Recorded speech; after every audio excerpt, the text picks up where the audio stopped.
Welcome. Thank you guys for coming. My name is Courcy. I'm CMO at Cognism, and I'm going to be talking to you today about the top lessons that I have learned during my time at Cognism. When I joined the team at Cognism, we were a marketing org of 3. We're now a marketing team of nearly 40. We didn't have any sort of predictable revenue growth from our marketing engine at all. That was why I was brought in. And now we deliver 55% of the new business revenue number every month consistently without fail. And we were under 3 million in revenue, and we're now over 4 million in revenue. So it has been a big journey since I joined as head of marketing and I moved into the CMO role and now the global CMO role.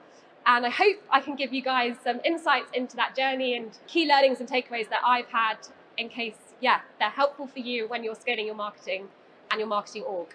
So lesson number 1, this has been a really big one for me and for the whole of my marketing team.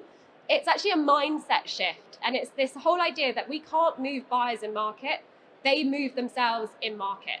Once you understand this, your whole philosophy and the way you approach your marketing will change and shift, and also the tactics and the way that you execute will also change. It's an understanding that buyers want to be independent in the way that they research and look for products and solutions like yours, and that they don't want to be forced through a linear buying journey or funnel anymore. So all that stuff you got taught in your textbooks and at school, throw it in the bin. And this is really the way that people want to buy. And this is the way that marketing works today in the modern world. So this is what I call like the predictable growth formula. Now your split might alter slightly from this, but this is what we run at Cognism. We focus 70% of everything that we do on creating demand, and only 30% of everything we do on actually capturing that demand. So what does that mean? Creating demand is all about educating your target audience all the time, always on, so that they can actually go through these independent buying journeys on their own in the channels that they want to consume that content, and that you will be top of mind when it comes to that stage at which they do want to purchase a solution or a product like yours. Capturing demand is all about literally what it says on the tin, capturing the demand that is out there, looking for a product or solution like yours right now. Now, the stats vary between 95% and 99% of the market are not in buying mode at any one time for a product or solution like yours, and either 1% or 5% actually are. So that, when you think about that, that means there's a huge opportunity out there and a huge audience to speak to who actually aren't ready to be captured yet. They don't want to be forced through a buying funnel. They want you to be educating them and delivering consistent value in the ways in which they want to consume that content. As I said, it's a huge mindset shift, and alongside this comes a lot of different mechanisms by which you need to deliver your marketing, and I'll cover some of those now, and also the ways in which we have changed the way that we measure success, and we look for engagement and other key indicators that our marketing is resonating with our audience. So what does this actually mean, and what does it look like in practice? It means always on to everyone all the time. And when I say everyone, I mean your target audience. We don't need to worry about anyone outside of that. And when you set yourselves up in this way, it can be a bit daunting. There isn't really a playbook out there. There's no textbook that says this is how you should structure your content and the deliverability of that content online at all. So this is how we've set ourselves up for success at Cognism. And I wish I had this when we started doing this new method of demand generation over a year ago. So we start with the region, and then we split by persona, and then we split again by decision makers and individual contributors. And then we have these 4 buckets. Now this is the whole idea of delivering value to your audience, always on, all the time. And then it's a look and it's a lens by which you actually split that content, because value could be anything, right? Like, what do we mean by value? And what does that actually look like when we try and structure it? So we've broken it into 4 parts. The first part is content. Content are topics which have a dotted line back into your product. So Cognism is a B2B contact data provider. So if we were to put content into our content bucket, the types of things we'd be talking about are the shift from lead generation to demand generation, and certain things like that can have a dotted line back into the things that Cognism sells. Thought leadership is far more removed than that. That is your talking heads, the people who are speaking about broader topics that are of interest to your target audience but might have absolutely nothing to do with what you sell. So I might stand here talking today about the whole idea of a media machine and influencer marketing. These trends don't have anything to do with what Cognism sells, but they are things that are of interest in the industry today and our audience would be engaged with. Then you have your social proof bucket. This is, as it says on the tin, it's all about delivering social proof to your audience around why they should pick your product or your solution. And then this is the biggest unlock, this product value bucket. This cannot be underrated. This is where we focus most of our attention. It's this idea of delivering consistently all the time and a whole range of different mechanisms, and I'll get onto this later in the presentation, ways in which your product or solution offers value to your target audience. And we'll go into that later. And then there is the traditional demo capture demand bucket. Now, we would structure our setup like this on all paid social platforms, so LinkedIn, Facebook, and to some extent even on Google Ads. And then also the way in which we actually generate content and think about our plans and our campaigns is also structured in this format. So we take this and we utilize it throughout the marketing department. And then next we have, okay, what do we optimize those things for? Like, how are we measuring success in each of those and that they're actually resonating with our audience? So with the content bucket, we optimize that for traffic. And then with our thought leadership bucket, we're optimizing that for reach. Social proof is also reach. Product value is reach. And only the demo bucket do we optimize for conversions. We also run remarketing across 3 of those buckets: social proof, product value, and demo. And this is a bit more in depth in terms of what are the actual KPIs that you measure against those objectives when you map them back to those buckets. So when it comes to reach, the things that we're looking at are average frequency, engagement rates, reach and impressions. Now, this is really important because when you change your mindset and you're thinking about educating your target audience about everything all the time, it's not about how many leads you capture. It's actually about how far is your message resonating? How far are you penetrating your market? When you make that shift, becomes a huge indicator of your success. The same for traffic, and then video views is pretty much just that traffic indicator, but specialized for video. And then you've got your conversions, which I think everyone's familiar with. So when we're measuring in this new way of looking at things, how do you actually, summarize what we're looking for? So you measure everything. Unfortunately, there is no one report or dashboard you're going to be able to build or look at that is going to say, yes, this new marketing strategy that I'm producing is successful. You're going to have a whole multitude of reports and dashboards which are going to tell you the story of how successful you're being in this new approach. And I separate the 2 key buckets of indicators into reach and engagement and conversions. We already kind of covered what reach and engagement metrics are, and then conversions I think you're all familiar with. But the big thing I would say is you have to ditch this conversion mindset. And I'll come on a bit later into the sort of trend methodology that we use at Cognism, because yes, we still ultimately need to be driving forward revenue, and with revenue leading indicators are leads, and we can look at that in a different lens in order to see our success. But big mindset shift. It's not about driving conversions. So what does success actually look like if it isn't conversions? So there are various ways in which you might want to measure and set up your reporting. And we have, again, multiple dashboards, multiple reports at Cognism in order to start measuring the success of this new way of doing things. So we look at performance out really in 3 main lenses: performance over time, performance against benchmarks, and performance against existing campaigns. This will actually be the driver to your decision making about what you should continue to have on, what you should pause, and what you need to alter.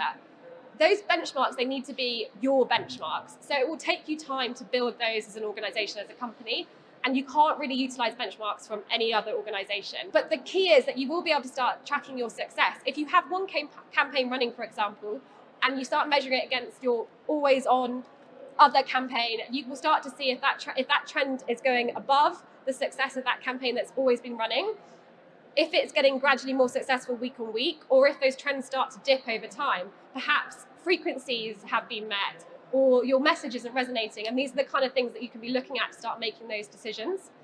And then I have said we don't measure conversions, but obviously that is a leading indicator into your success, and this is the ways in which we look at it at Cognism. So I think this is really important. It's about looking for trends over time.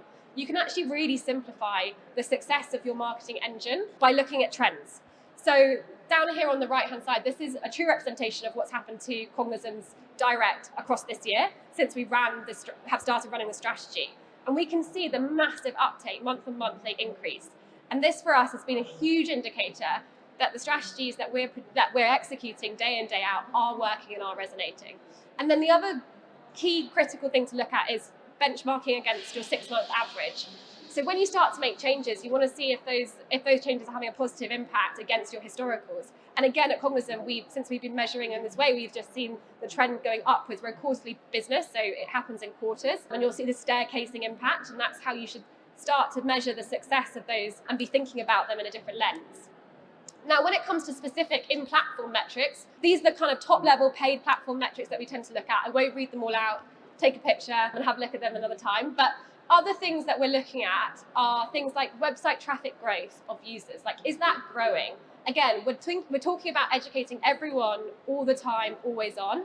And if our website traffic isn't growing, then it means we're not doing a very good job at that. People aren't knowing about us, loving us, and liking us enough. You want to have a view of what pages are actually driving the most conversions on your website. So a lot of what you're going to be creating in terms of content, and I'll go on to that again in a bit, is actually, it's going to be ungated, it's going to be free to view, it's going to be frictionless. And so those pages should be getting engagement. And if they're not, then that content isn't resonating. You want to be looking at things like time on page for your blog, your bounce rate on your blog, your organic traffic value versus your competition, that's a big one. And also the keywords that are ranking and branded traffic volume as well. Is the branded traffic volume going up? The way in which we think about these when it comes to grouping them is, okay, what scale are we achieving with this strategy? Like, are we reaching a critical mass of our audience? And then with that scale that we're reaching, what's the engagement like? Is that message resonating at scale? And then are people consuming that message? So a lot of the time you want to be thinking about building content in a format that will be consumed in the platform natively, as opposed to bringing people through a friction-free funnel onto your website if that's not the intended method by which they want to consume that content.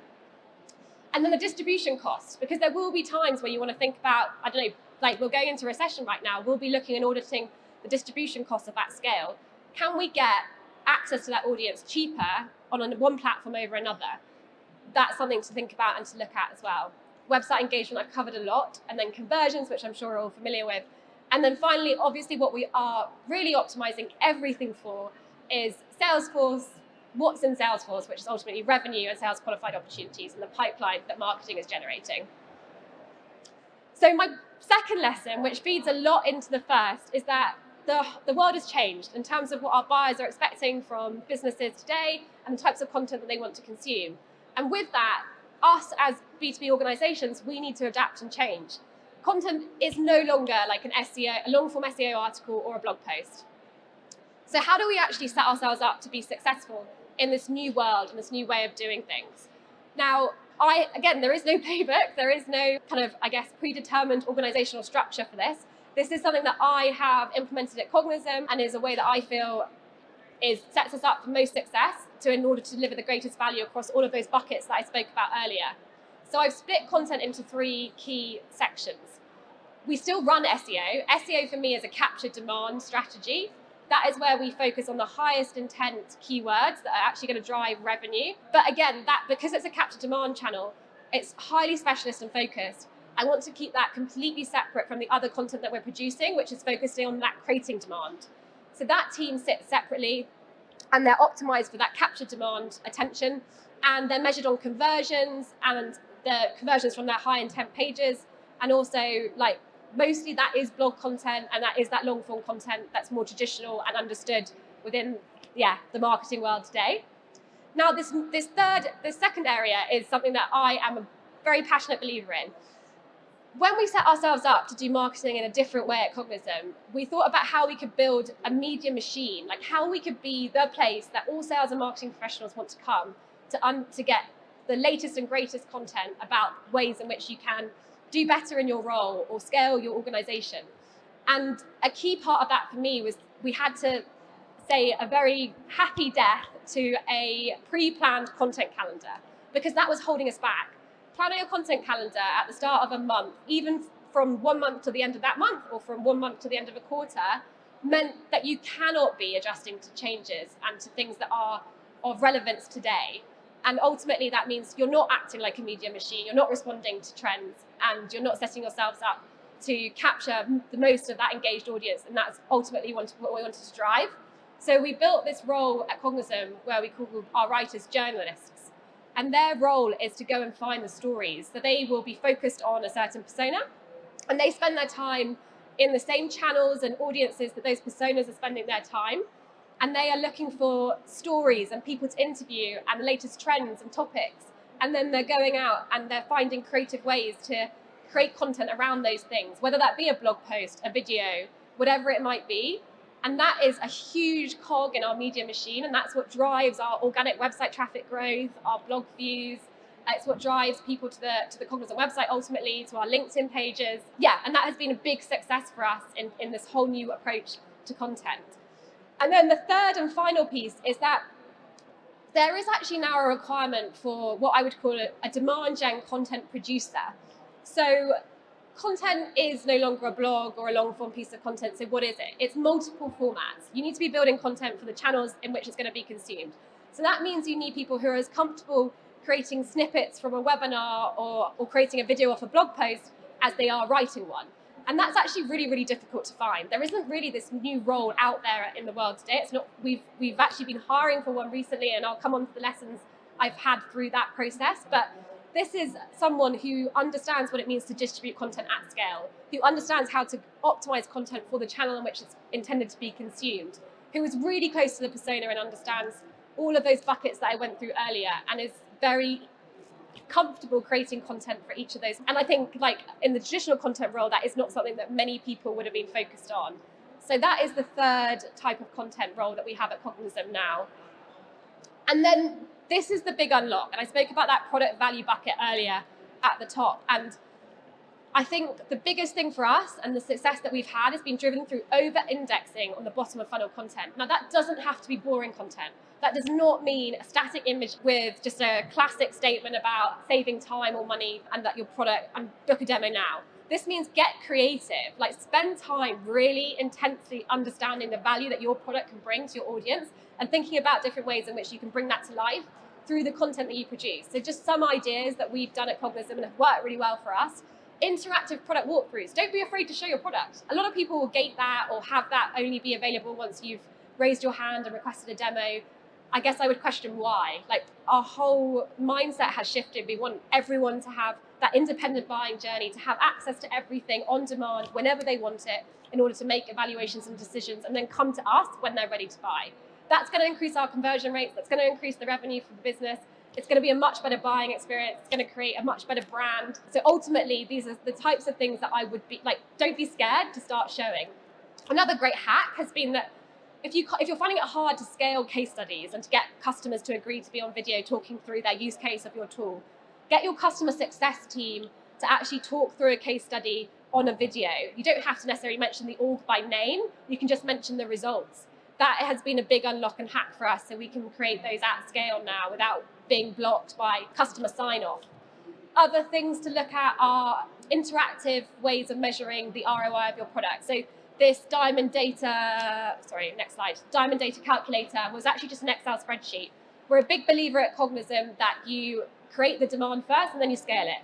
So don't worry about how you're going to scale something to begin with and go and invest heavily in this interactive online calculator.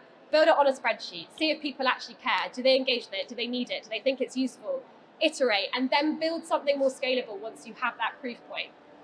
So these are just some examples of bottom of funnel content that we've created at Cognism, and I've written them all out here. I'm sure the slides will be shared with everyone, and there's actually links through to examples of each of those as well. I've talked about the ungraded product tool, video ad examples, and get the CS team talking through a case study, and also your product in action, and then tools and ROI calculators. Final thing on content. This has been another big unlock for us at Cognism is don't forget about your website. So we recently went through a whole rebrand in which we redefined our messaging, our positioning.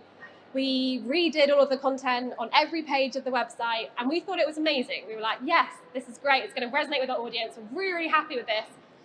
We pushed it live, and then we realized that actually our conversion rates weren't as good as they could be, and we had a leaky bucket and we wanted to fix it. So we started using a tool called Winter, it's a messaging validation tool software where you can pretty much send in anything for review from your target audience. And we found that actually our messaging wasn't resonating at all. we were trying to be way too clever. Be clear, don't be clever. That's been a big learning for us. And actually just talk in the way that you would to like your grandma or your mom about what it is that you actually do. Don't expect a level of understanding that your buyers might not actually have at all. So our tagline went from being this clever agency branded philosophy about what it is that we do, connecting with your perfect match. Sounds a bit like a dating app. That was a lot of feedback that we got. And we actually just went in with like a really boring, bland message. And this is how I describe what Cognism does to my mum and my dad. We give you mobile phone numbers and B2B emails of people you want to do business with. Boring, plain, simple, but it is what we do. And it's the same principle that we applied throughout the website. And with that, our conversions have skyrocketed and we fixed that leaky bucket. So I just say there is a lot to unlock in your website. And as we go into recession, budgets are going to be tightened. Like we're not going to have as much money to kind of go and do some of the more creative aspects of marketing, perhaps. Spend time on the website. There's a huge amount there that you can unlock if you focus on it and do it in the right way. So third key lesson is make hiring your superpower. So it doesn't matter how good a marketer you are individually, you don't scale. And understanding that lesson early on is critical to your success. Ultimately, your ability to hire, train, and retain talent is going to be what creates a scalable growth engine for your organization.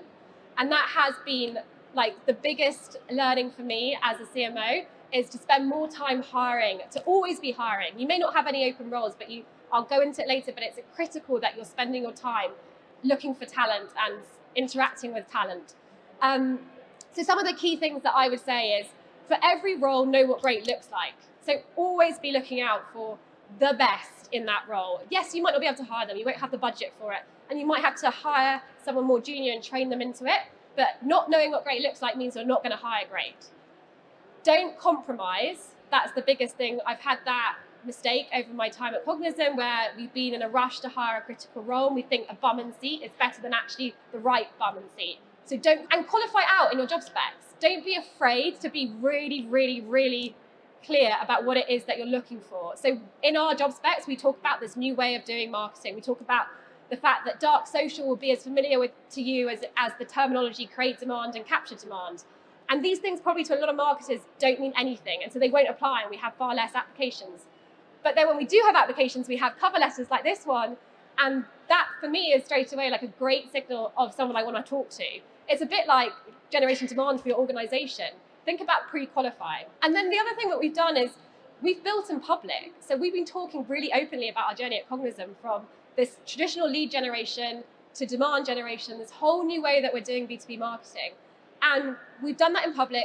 We've used key members of our organization to talk through what that's meant for them, the types of marketing they now get to do in their roles, the ways in which what's important to us as a team and an organization. And that has meant we've had a huge amount of talent come inbound to us. So this is a cover letter from Jamie. Jamie was a regular listener of one of our Demandism, which is our live event for marketers that we run on a regular basis. And we created a brand for our team that people wanted to come and join, and that's a huge advantage. And then I would say have non-negotiable traits. So in the Cognism marketing organization, there are some non-negotiables that every member of the team must have.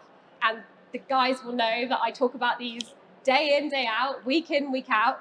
We are action biased. So with every idea, it is only as good as the execution of that idea. We are activation over ideation, kind of goes back to that first principle. And we have a demand first mentality. And if someone doesn't have these, then they're not going to get hired at Cognism.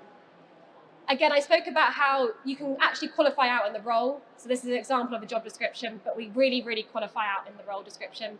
And we always set a case study task. Now, I know it's a bit controversial and some people don't like this because you're asking a lot up front when you're not necessarily going to hire that individual and you're asking a lot of their time. But I think it's just as important for them as it is for you. And also don't be afraid of getting creative and actually adding tasks to the process if required. If you need further validation that they're right for the role and you're not quite sure, set a follow-on task. We've done that several times and it's worked out amazingly, and those hires have come in and been huge successes.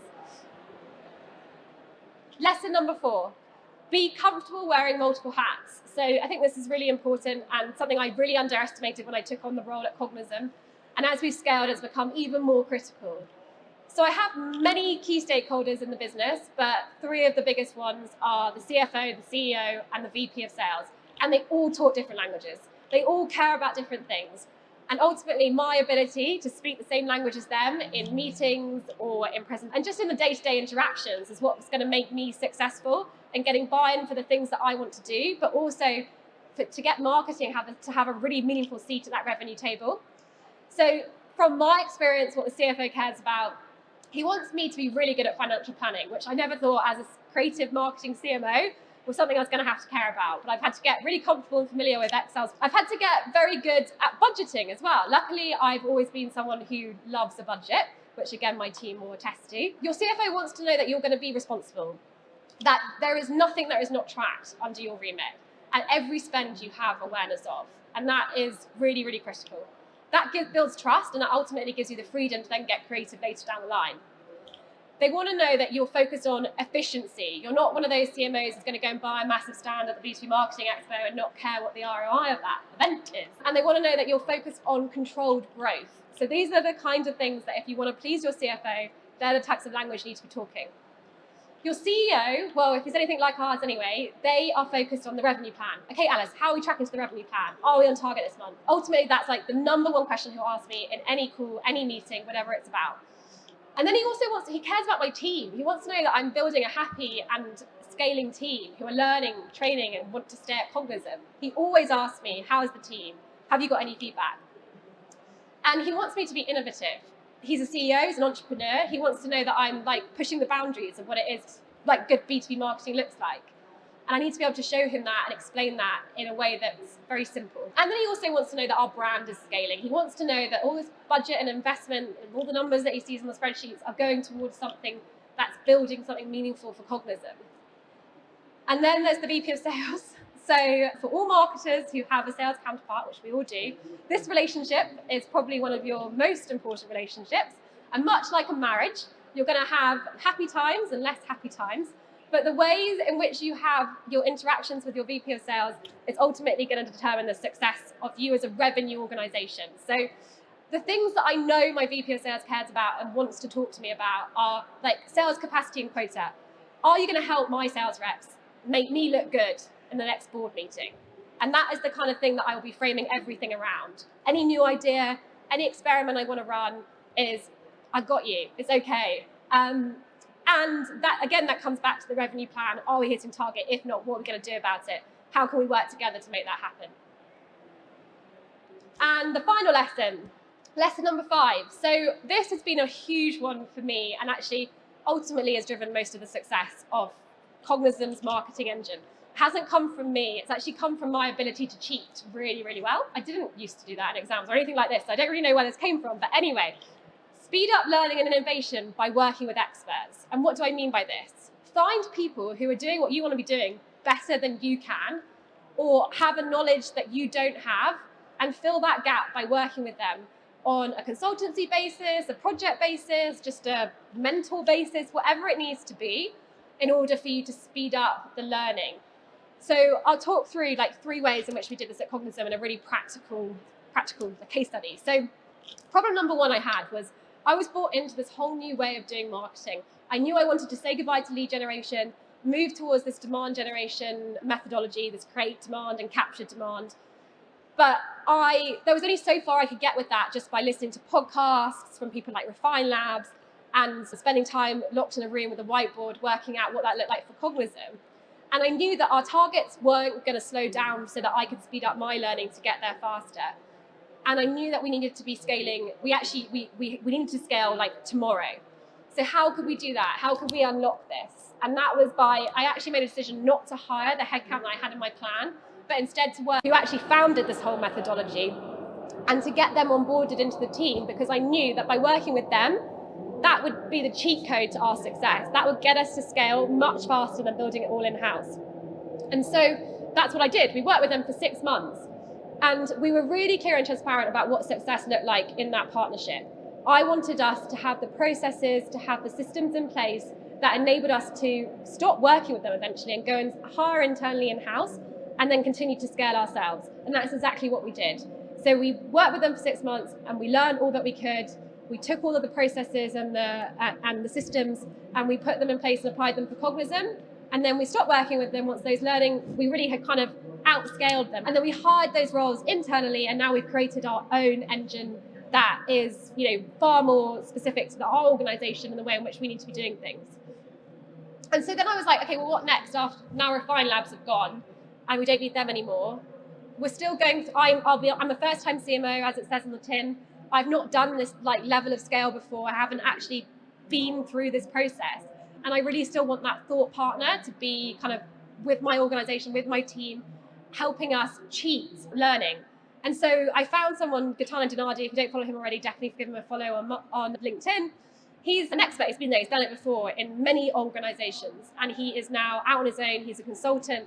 So we brought him in-house to be a consultant and a thought partner with us. And he has bridged that gap between needing a full-time agency, but also requiring experience of someone who has been there and done it before, can coach and mentor not just me, but the whole team. He's also bought into this philosophy and way of doing things. And it is just that great bridge between a full agency and needing just a little bit more support. And then a lot of what goes into being successful in this whole demand generation methodology that we've been rolling out at Cognism is your ability to create a competitive advantage through your content and to build that in a scalable and sustainable process around it. And we don't see very many organizations doing that really well, who really get that content is more than a blog post, content is more than a white paper. And we found two people who were doing that. They are Abaid and Todd Clauser. And we decided that actually, instead of hiring that DG content producer role that I had up in the earlier slides, we were going to work with them to basically take their playbook, learn it in-house, and get to a point at which we could then take that, hire for that role, and build it out for ourselves. Because we were interviewing for this role. We interviewed for this role for about 3 months, and no one matched the criteria. And we could have tried to build and learn it ourselves. But like I said, we're in a very fast-moving scale-up. We don't have time for that. We need to shortcut the learnings. We need to actually take someone's playbook and apply it to ourselves. So this was a way for us to kind of hack that growth. And again, we have a really transparent ultimate aim with our relationship with Abaid and Todd. And that is in that 4 months' time, we have that playbook. We're happy with it. It's rolled out across the organization. And we have actually hired for that role. And they are successfully in seat and executing it. And we have no more requirements for their services. So that's what I would say. Don't be afraid to outsource learning and innovation. Get creative with how you do it. Maybe you substitute a headcount. Maybe you substitute some program spend.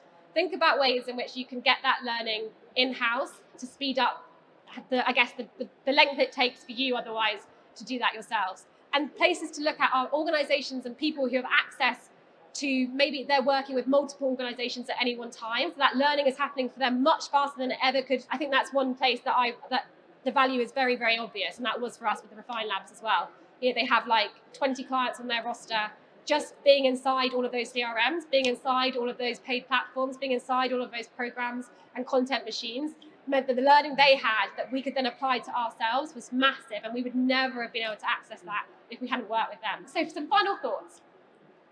Do optimize for revenue. I haven't really covered this one very much, the second piece, but work with subject matter experts. So when I talk about that whole content engine and all of the buckets that we need to fill, another big important part of this puzzle is actually that content needs to come from people with expertise. So don't underestimate the importance of working with a subject matter expert. Again, get creative with how you do it. We've done it in multiple formats at Cognism. Sometimes we utilize internal experts. Sometimes we create a rolling monthly contract with an external expert in which we have very clear deliverables that we want them to produce for us as a marketing organization. And even at one point we had a subject matter expert sit within the marketing organization. So get creative with how you execute on that.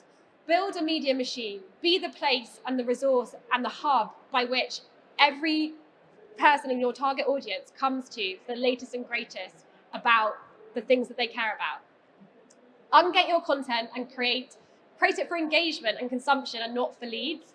You need to make that mindset shift. And as a CMO who's incredibly operational and always gets feedback that I should be less so, I would actually still say stay operational.